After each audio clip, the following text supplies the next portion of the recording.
అరే హరీష్ అరే హరీష్ నిన్ను ఓడగొట్టడానికి సిద్దిపేట కాన్స్టిట్యూన్సీ నియోజకవర్గ ప్రజలు సిద్ధంగా ఉన్నారు.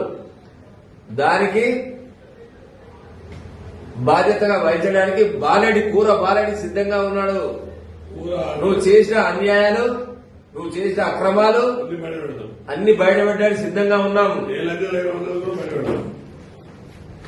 గుర్తుపెట్టుకో, 2001 నుంచి నువ్వు ఎక్కడున్నావు? నువ్వు ఎక్కడున్నావు? మేమున్నాం. మేము జైలు పాలైనా నువ్వు ఎక్కడున్నావు? కూర బాలరెడ్డి, బొందుల శ్రీనివాస్ రెడ్డి, కరాడే కృష్ణ, అమ్మగారి ప్రకాష్,